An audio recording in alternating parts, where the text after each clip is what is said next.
La décision de Meghan Markle et du prince Harry de se retirer de ses fonctions royales était pratique pour le prince Charles dans le cadre de son plan visant à réduire la monarchie, a déclaré un expert royal à Express.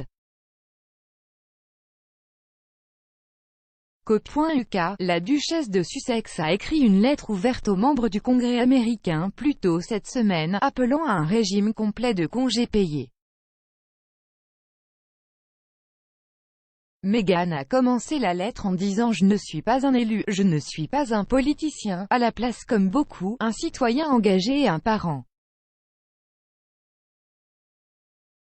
Elle s'est souvenue qu'elle et le prince Harry étaient « ravis » et « submergés » par la naissance du jeune Lilibet en juin, et a admis que, contrairement à la majorité des parents, ils n'avaient pas été confrontés à la décision difficile de retourner au travail ou de passer les premiers mois critiques avec leur bébé. Meghan a écrit « Aucune famille ne devrait avoir à choisir entre gagner sa vie et avoir la liberté de prendre soin de son enfant, ou d'un être cher, ou de même, comme nous le verrions avec un plan de congés payés complet. » Meghan et Harry ont déménagé dans la Californie natale de la duchesse en janvier 2020 et ont démissionné en même temps en tant que membres actifs de la famille royale. Ils ont déclaré qu'ils travailleraient pour devenir financièrement indépendants et prévoyaient d'équilibrer leur temps entre chaque côté de l'Atlantique, bien que la pandémie de coronavirus et les restrictions de voyage aient rendu cela plus difficile. Cette décision a été décrite comme pratique pour l'héritier présumé du prince Charles par l'auteur royal Howard Hodgson. Monsieur Hodgson est un expert royal et auteur de The King and The True Story.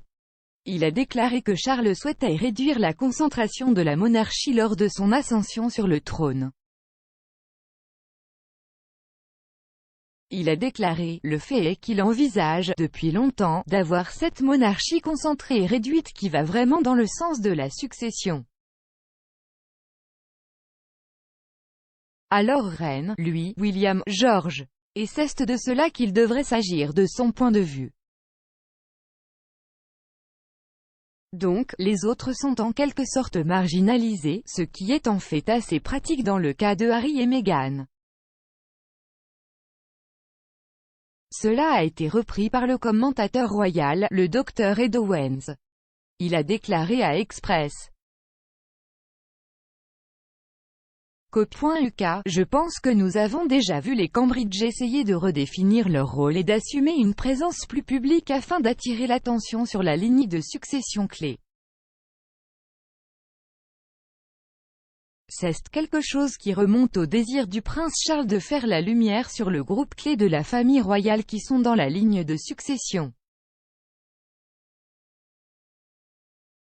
Et ces membres de la famille royale plus marginaux, comme les frères et sœurs de Charles et leurs propres enfants, il veut les garder en marge.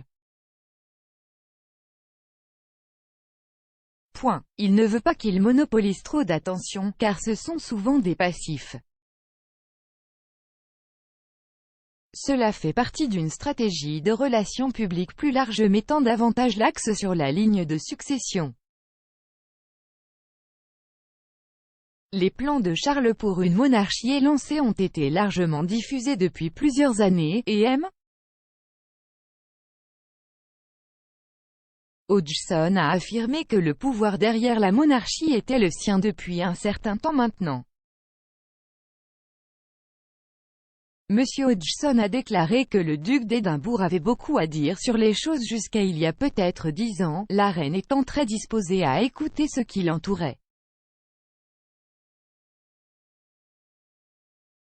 Selon Monsieur Hodgson, la volonté de la reine d'écouter ses conseillers est l'une des raisons pour lesquelles elle a été un monarque si prospère. Alors que Charles envisage peut-être de restreindre le champ de la monarchie, ceux qui se trouvent en marge ne seront pas complètement abandonnés, loin de là. Monsieur Hodgson a déclaré « Il y a assez de travail à arrondir si des personnes comme Lady Louise Windsor, la fille de 17 ans du prince Édouard et de Sophie comtesse de Wessex, souhaitent assumer des fonctions royales à l'avenir. » Il a ajouté, la princesse Anne a maintenant 70 ans, elle est la deuxième derrière le prince Charles en termes de fonction publique. Elle voudrait y aller doucement à un moment donné. Il y a donc un écart là-bas. Louise aura 18 ans le 8 novembre et pourra décider si elle souhaite ou non adopter un titre de RHS. Ses cousines la princesse Béatrice et la princesse Eugénie ont adopté leurs titres royaux. Zara Tindall et Peter Phillips, les autres cousins de Louise, n'ont pas de titres royaux. Louise est considérée comme la petite-fille préférée de la reine en raison, entre autres, de son amour des chevaux.